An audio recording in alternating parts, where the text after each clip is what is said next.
So, good morning. Hello, and welcome to another episode of Inspired Good Fat Life. And I am really excited about our guest that we have today. Um, I'm really excited to hear her story and share it all with you.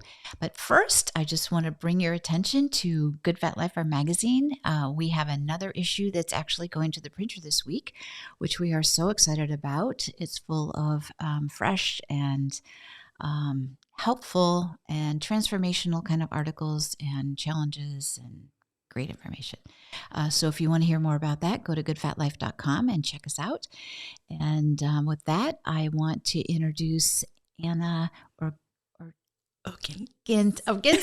I come to the G, and yes, I did, Oginsky. So welcome. She's with Brighton Light House here in Brighton, Michigan, and Anna has created this. I just got back from Disney, and I have to say that the space and the facility, the space, the events, everything about the Brighton Light House is, to me, the closest thing of being at a community space center like Disney. I just have always thought, and the minute I first saw it, I'm like, oh my gosh, I have to be a part of this space because you do it so beautifully. So welcome, Anna. Thank you. That is such a high compliment. Disney is, that's what we're all striving for, right? But you do. Your attention to detail is just off the flippin' charts. Oh, thank you. In a way that doesn't feel detail-y, if that makes sense, right? It just feels like it should actually, this is the way it should be. Right. Right. I love that. Right. It's all about the feeling and not about, noticing or showcasing how the detail happened. You just walk in and you feel it. And you feel it. And that's exactly what you've created. So tell me, and I get this asked all the time, is it a lighthouse? Brighton Lighthouse. Where did the name come from and the idea? Right. So the idea, the light is about the light inside each of us. Okay. And that this is a place where you can share it or refuel it, whatever you need, that it's about just kind of a respite or a charging station to come and take care of your light. And take care of your light. That's beautiful. Thank you. Well, you certainly have that what you're wanting to create is manifesting. Right? Everybody I've met there has just been an amazing human being.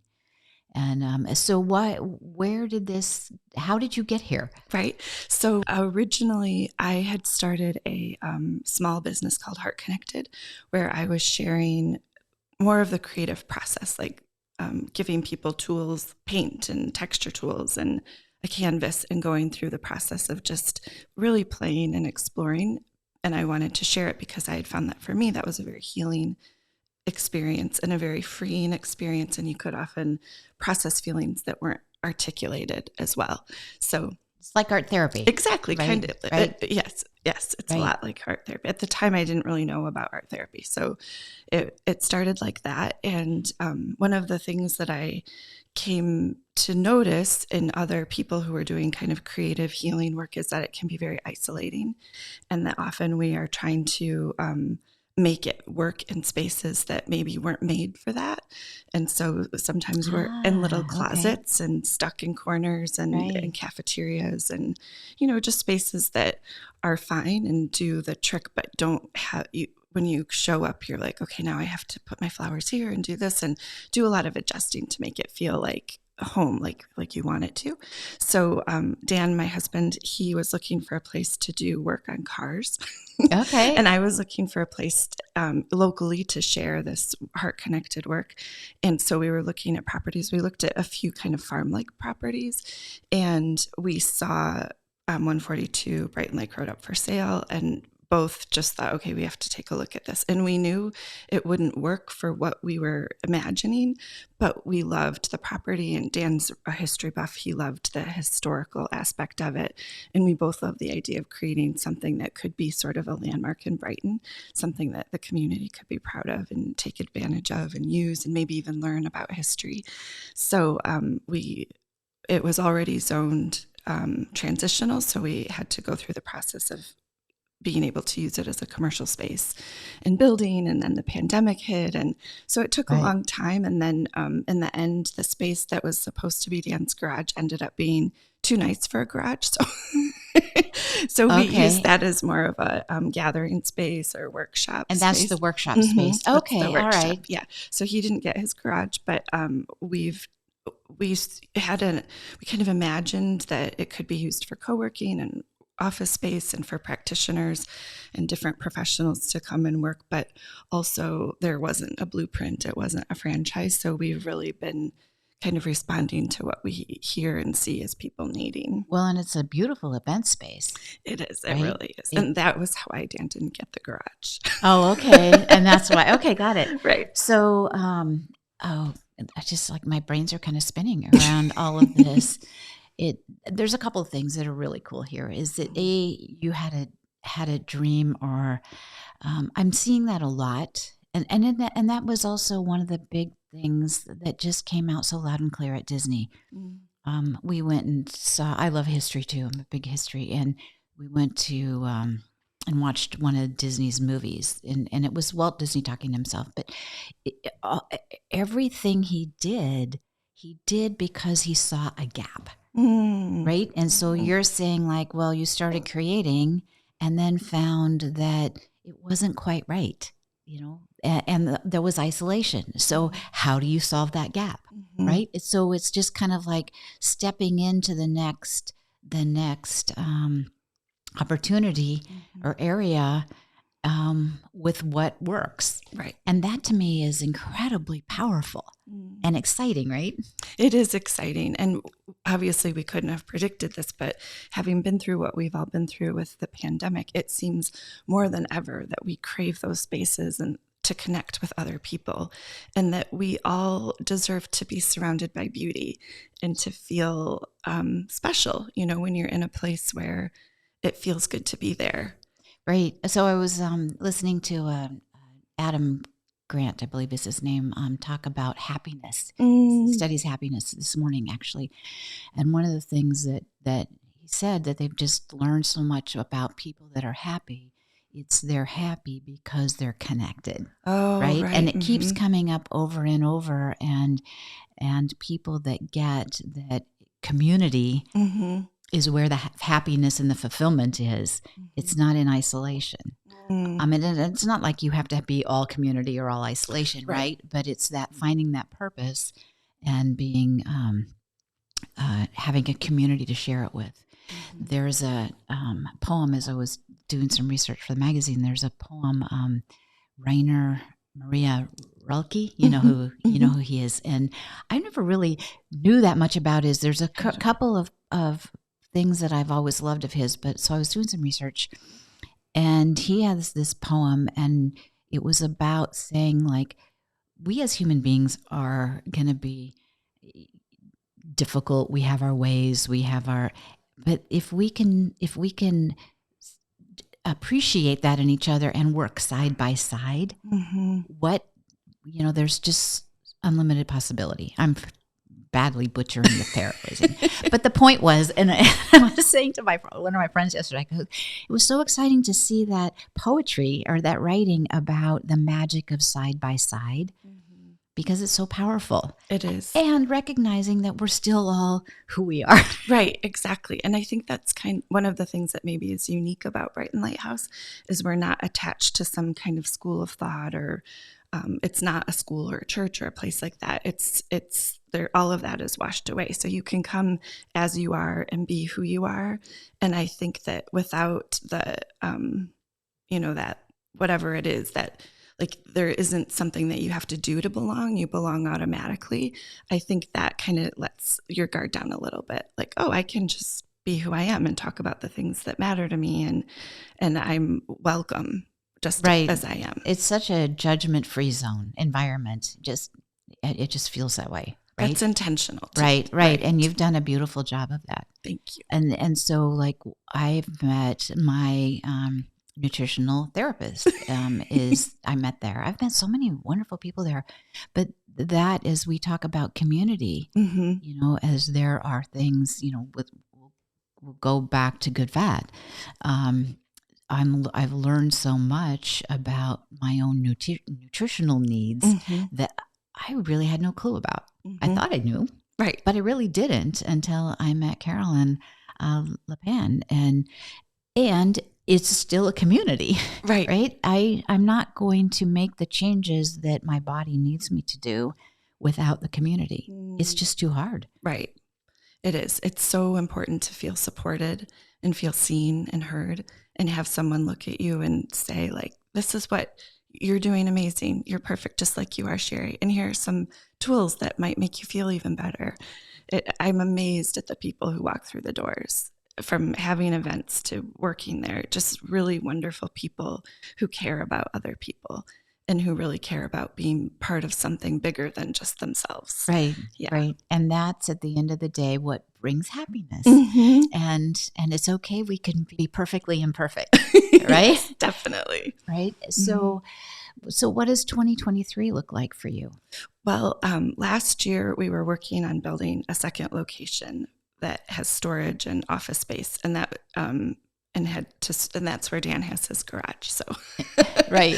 So 2023 looks like not building anything physically, building and being able to focus on building community and really being able to tune into our members and residents and people who come to the programs and figuring out, like, how could we serve you better? What would be most meaningful to you? What kind of communities do you need?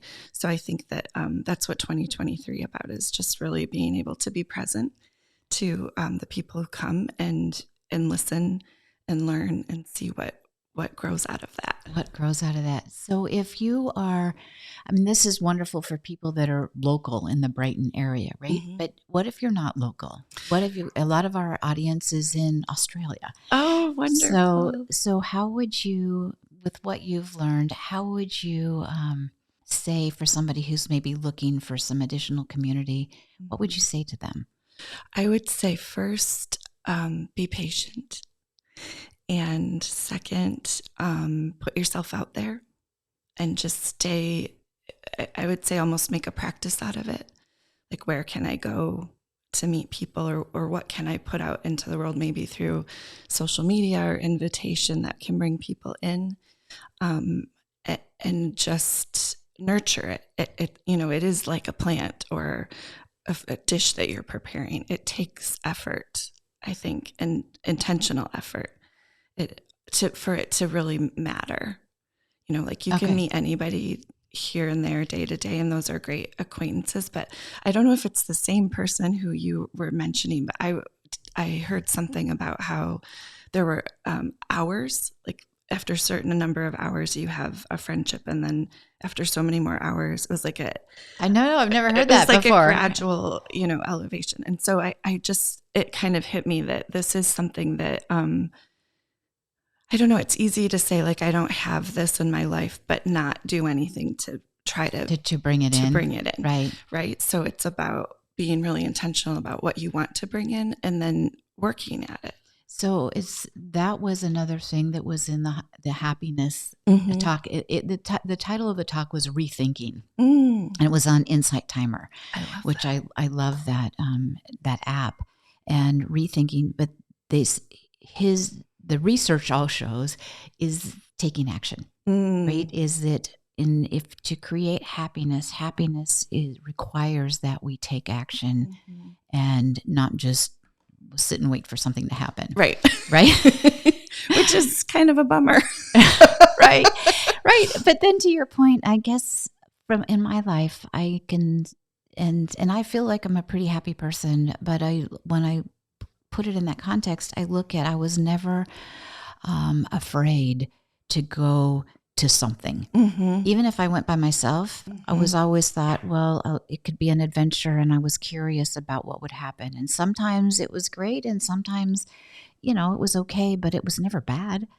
Right. And there's something kind of wonderful about that. Right. I think it's good to also kind of let go of expectations and just be present to whatever's happening, because maybe it's not what you expected, but it's something different. And I think you can learn anything and gain anything if you're just open to that possibility. Right. There's there's a project, actually, and this also, I guess, finding Disney's just so inspiring, right? I love that we are coming like right after Disney. Yes, you are. You are. Because I've got a couple projects that I'm working on, and I was talking to one of my colleagues yesterday about it, and it's, that feeling when it's not there. Mm-hmm. There's this thing, and you have this idea, and you've never seen it before, but yet it's possible, but it's just not quite right there. Right. But it's almost there. Almost. And there's something so magic about that. And also being around people that understand that. Mm-hmm. They're like, hey, yeah, I don't know what the answer is either, but let's play with this. Right. Let's play with it, and let's be okay with not knowing for now. Right. And let's just have the hope and curiosity about what it could be. Yeah. And also, I do have the belief that if we have the idea, the solution is there. Definitely. Because God wouldn't do that to us, right?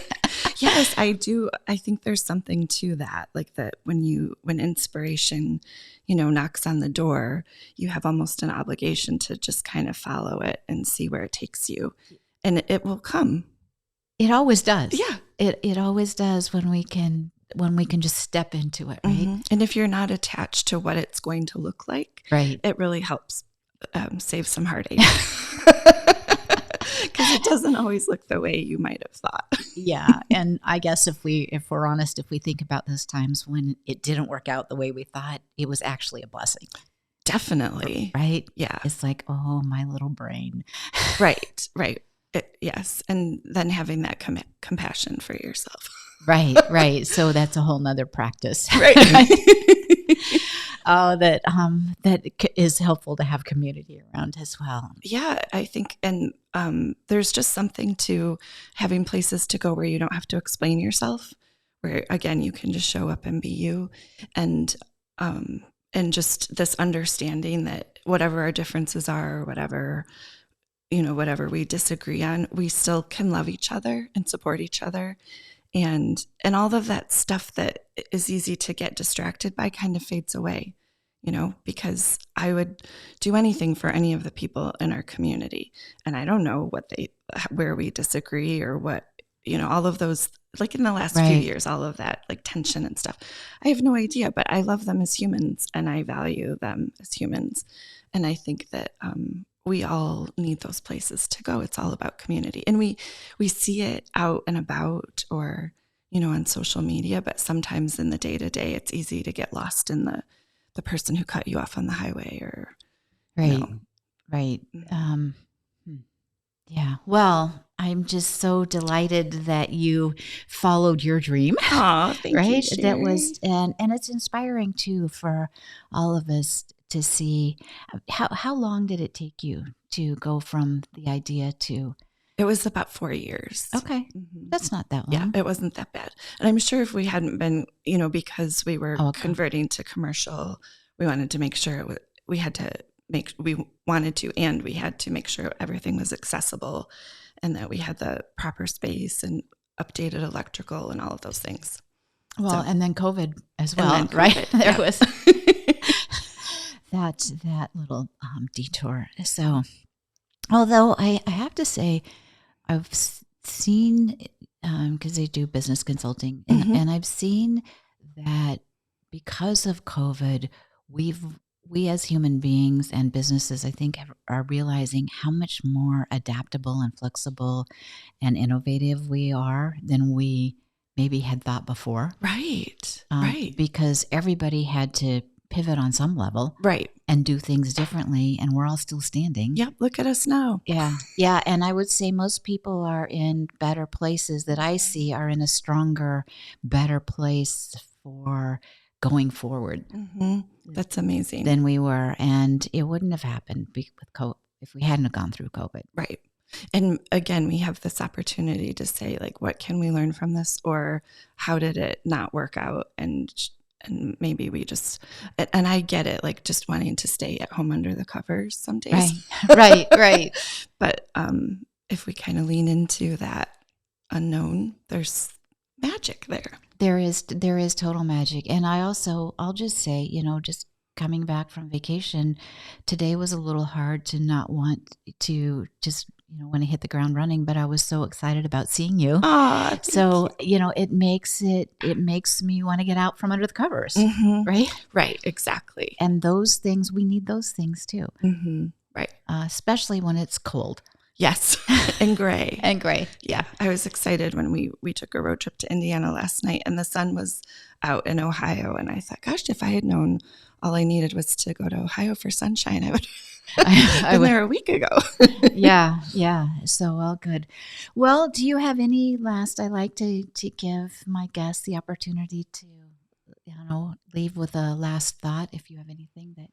I guess the first thing that comes to mind is gratitude. I'm really grateful to you for having me here and having this conversation and for coming into Brighton Light House and exploring that curiosity. And the same is true for everyone. And I guess my wish is that everyone will find that place. If maybe it's not Brighton Light House, but a place where they can feel like a home away from home. Right.